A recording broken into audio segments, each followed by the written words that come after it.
It's July 28th, 1932, and another remarkable event is about to be uncovered by Arion, Rebecca, and Olly, the Retrospectors. They make good servants. They can carry off blondes without getting ideas in their heads, which helps in these mad days. When they have served their faux purposes, moreover, they can walk off high cliffs and out of the picture. The words of the New York Times' film critic in the newspaper's review of White Zombie, helpfully describing the titular creatures to the unwitting American public upon the release today in history in 1932 of the first ever zombie movie. Yeah, and that's really its significance. It's not a great film, although I have watched it and it was better than I was expecting it to be for a film made in 1932 on an incredibly low budget. But what it really introduced the world to was not even horror as a genre, because this is after Frankenstein and after Dracula, but it introduced the zombie concept to the public at large. Yeah, and it was sort of also trying to capitalize on this broad public fascination with voodoo at the time. You know, what zombies were back then wasn't strictly what zombies are today, but this interest came about due to the publication of William B. Seabrook's book, The Magic Island, in 1929, which focused on Haitian voodoo, and that book popularized the word zombie, which was still very much a novelty in the 1930s, though it can actually be spotted in English texts that go back to the beginning of the 19th century. But The Magic Island kicked off this vogue for stories, particularly of dead bodies being revived through voodoo. That's the bit that sort of dropped away. And then serving as the slave army, particularly for usually this or that unscrupulous landowner in Haiti. Yeah, the chapter in The Magic Island that deals with zombies mentions them being used as labourers in the cane sugar fields, which is actually kind of similar to the way that they're portrayed in this movie. And that's because the original concept of the zombie, which is so far removed from what zombies are in popular culture now, it came from the enslaved Africans who were in Haiti and their fear of remaining slaves after death. There's even accounts of plantation overseers who used zombification as a threat to discourage slaves from committing suicide. You know, if you kill yourself, I'll turn you into a zombie and you'll be a slave forever. So it was all very tied in to the specific history and culture of Haiti, and then this is really the beginning of it being brought into something very different and very divorced from those roots. Yes, so all the end of humanity event stuff or mutations, all of those kind of zombies only occur after George A. Romero in the second half of the 20th century. For a long time, zombies were as zombies were depicted in this 1929 book. And so, in a sense, it's kind of authentic. I mean, it seems ridiculous to say, but it plays directly into a nightmare that people would have had they read that book and thought, what would it be like if I went there and this happened to me? I mean, it's right there in the title, White Zombie. Yeah. I mean, it's basically saying, those guys in Haiti, they're black. But imagine if a white girl went there and became a zombie. I mean, that's basically what the story is. Yeah, because just to go into the plot a bit deeper, so it revolves around this young couple, Madeline and Neil. They travel to Haiti to get married, but their plans take this rather sinister turn when they meet this mysterious dude called Murder Legendre, who's played by Bela Lugosi in Got a bad feeling about him.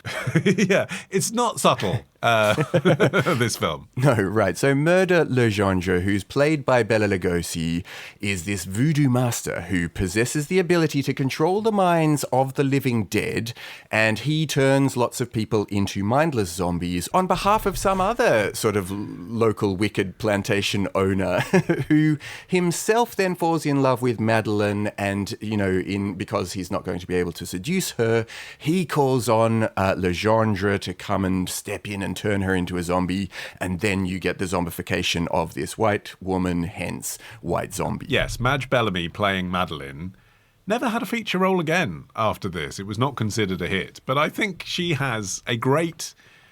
Well, I was about to say she has a great silent movie style face, but that's kind of the problem, isn't it? Yeah. She's doing silent movie type acting, and so is Bela Lugosi, really, even though he made his name actually on stage, playing Dracula.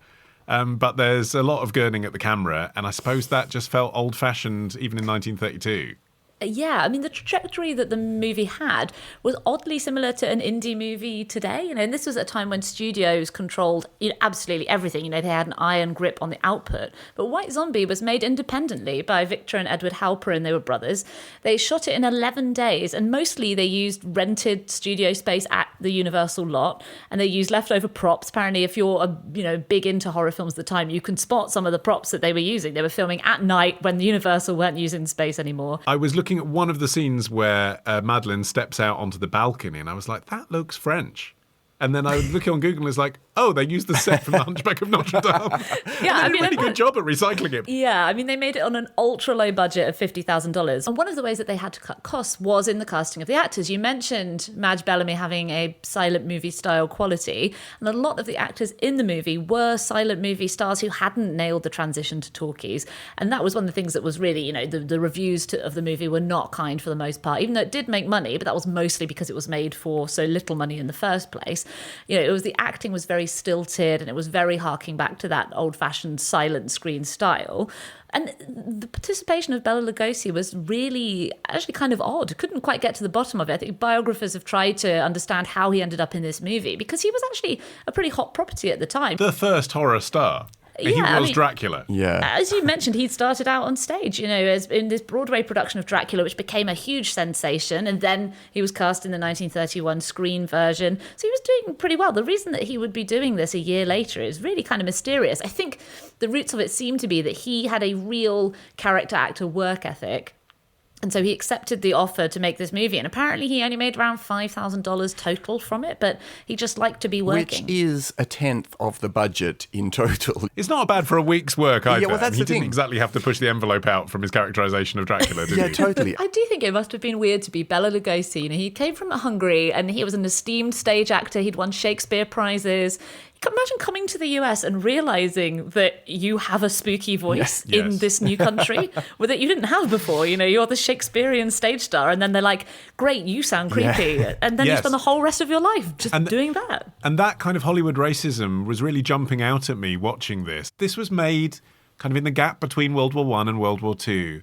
The Europeanness of a face, like Lugosi, I suppose Boris Karloff as well, after World War I was doing the same thing, wasn't it? Which is just like, Americans had just been fighting those guys and did find them sinister and weird. And so that's the baddies are either Eastern Europeans or black. Yeah, that image of white plantation owner with this army of unresisting brown-skinned workers performing menial agricultural tasks. You just couldn't get it off the ground now, and nor would you want to. It seems as repulsive as actually the film turned out to be popular back in the day, because it actually, even though it wasn't a hit on the scale of Dracula or Frankenstein, it easily made back the Halperins their $50,000 investment, and it was successful enough that it made way for a sequel, which they then found a way to economize on by recycling some of the footage that they had filmed the previous time.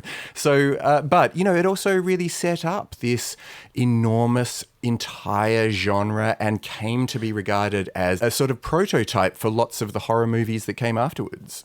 It zips along as well because it's only an hour long, which wasn't unusual for a feature-length film back then, but obviously feels short now. And yet within that, the scariness of the idea that someone can be brought back from the dead and then become a puppet of someone else for their own nefarious purposes is allowed to have room to breathe.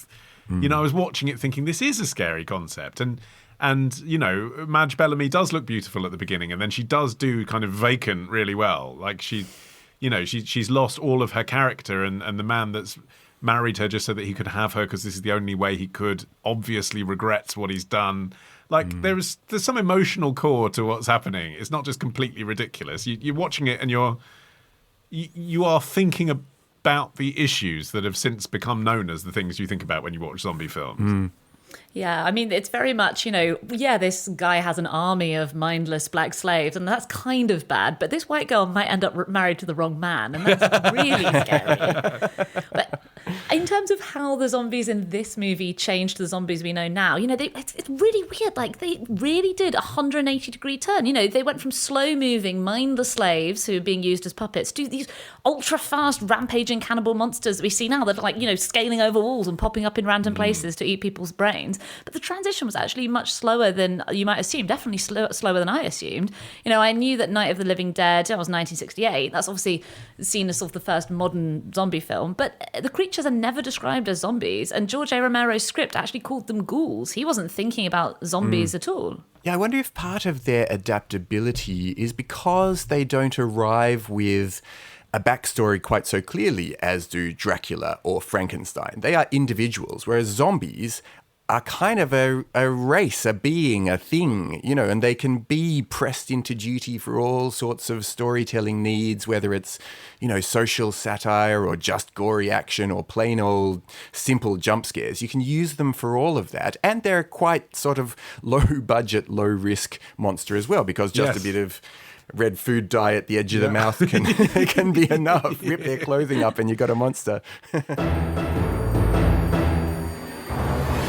Subscribe on Apple Podcasts or Patreon to hear bonus material from Arion, Rebecca, and Olly, the Retrospectors.